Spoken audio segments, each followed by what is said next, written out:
Hi everyone, I'm the plant propagator and welcome to my channel. Today I want to talk with you about Dendrobiums, and those are the flowering plants that you see behind me, at least most of the plants behind me. I think there might be a fowl that's blowing back there, but most of these here and down here are dens. Dendrobiums tend to do really well in this location. So I'm located in Southwest Florida. They grow under a variety of different conditions, and the way that I grow them may differ a lot from the way that you grow them. You know, and it all of course depends on location and lighting, humidity, and a number of things. Right now it is 90 degrees Fahrenheit here in Southwest Florida, which is about 32 degrees Celsius. So it's warm, it's humid, and these guys just love it. Most of my Dendrobiums are mounted on trees or mounted on boards, and the roots just kind of grow out and attach to whatever substrate is around. I do also have Dendrobiums that I grow in pots, again outside. All of my plants are outside, and the ones that I grow in pots, again, the type of medium that's in the media that's in the pots is really quite varied. I have some that I grow in tree fern, some that are in lava stone with leca, very few, but occasionally I'll put some in bark. And the conditions that I have here, because it is so wet and humid most of the year here, I have to grow them in a very airy medium. But because of the conditions here, this airy medium, they tend to do really well. These guys are just growing like crazy. Most of my Dendrobiums, I should mention, are no ID, no identification. I don't have background, I don't have history on them. Very few of them. Some of them I do, and I'm starting to use those in my breeding programs, and I'm starting to grow those a little bit more. I have some species Dendrobium, but most of them are hybrids.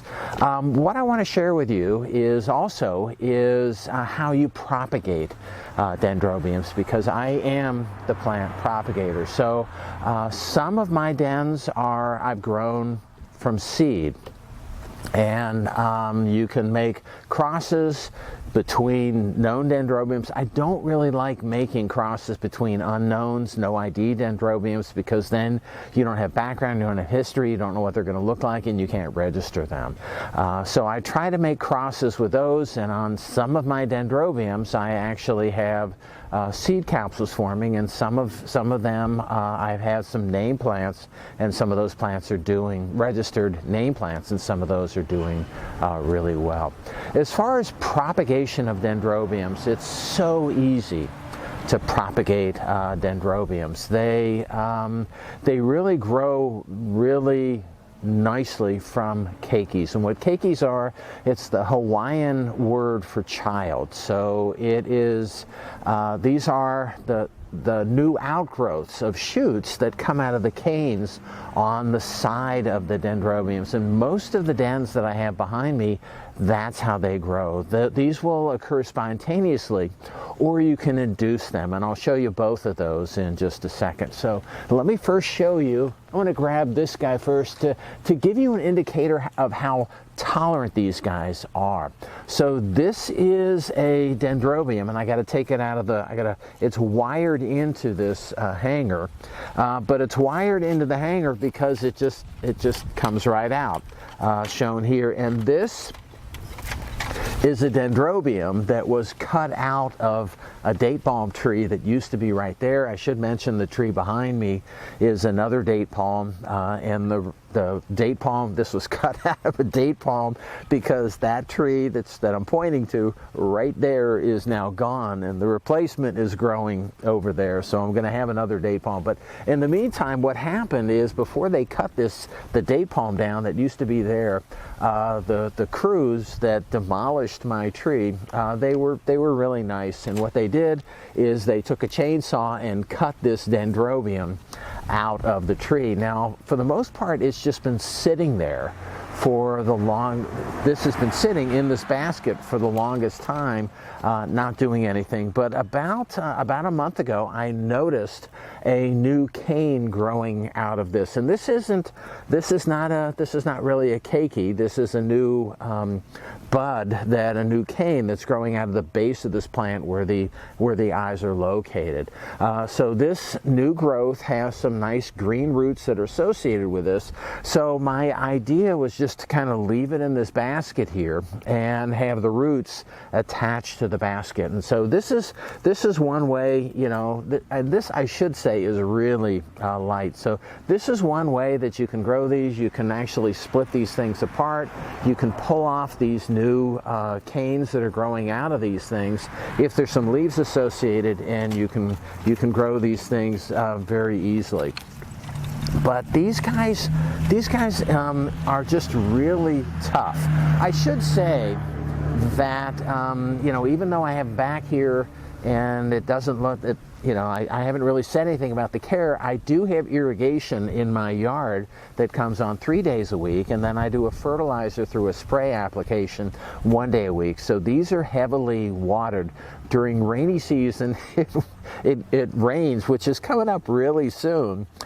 It rains almost every day and every afternoon, so these guys really do well under those conditions. So let me put this guy, and it just sits up here in this tree. It's hanging on one of the petioles, one of the bases of the leaves in the date palm. The other one that I want to show you is right here, and this is a named Dendrobium, and this happens to be mounted on a board, and then the board is hooked up in the tree.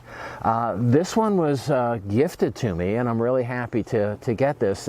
There's a lot of new growth on here, but this plant really grows efficiently from keikis. So there's a new keiki coming out on this cane right here. It's got roots all over it, and at some point, actually it's ready to go right now because some of the roots are attaching to the wood that is right here.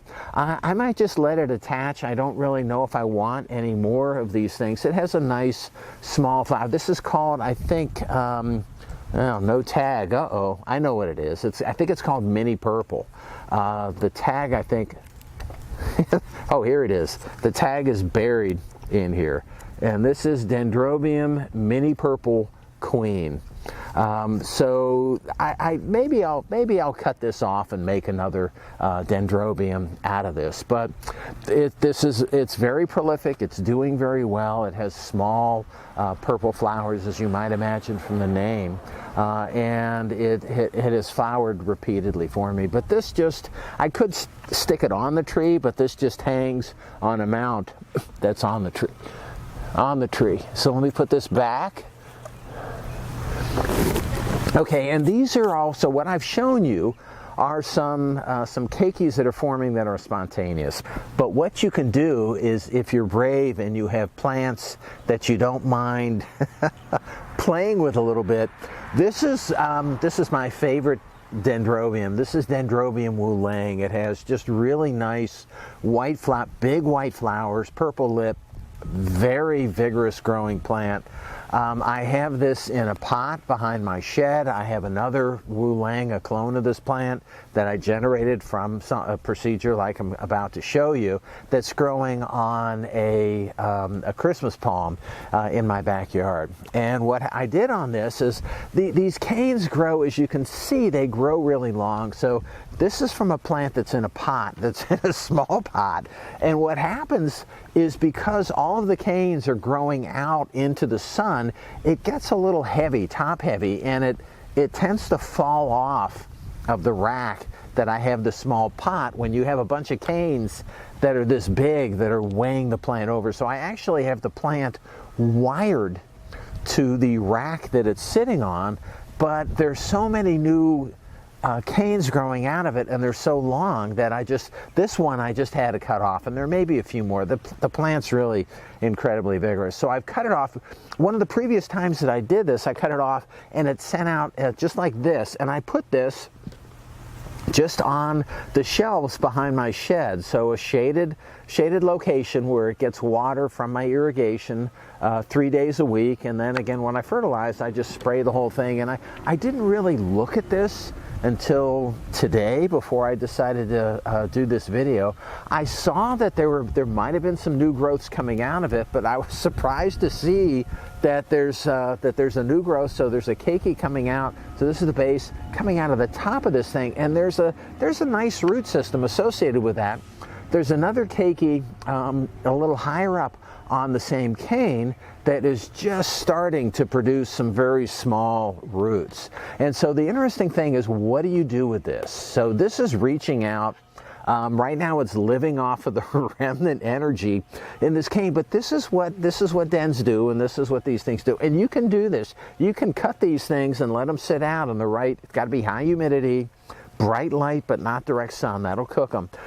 You let them sit out like that, and they'll grow new keikis just like this sitting out. So you can propagate them really easily. So what you do with something like this, a lot of people are a little anxious and then will cut or break the keiki off. And you can do that. I've done that. You can do that. You can sit this thing in a pot, and the roots will grow, and it'll grow slowly. But in the meantime, what's going on is this keiki is relying on the energy buildup that is still in this cane. So you can actually shove the whole cane, put it on a tree, or you can actually shove this in a pot and have it hang out the bottom of the pot, or you can cut it off and shove most of it in the pot. You have to worry about this part rotting right here. So this is, I'm going to wait for the new growth here, the keiki, to grow just a little bit more. You don't, with orchids in general, you don't want to be in a hurry to do certain things. So I'm going to let this keiki grow out a little bit more.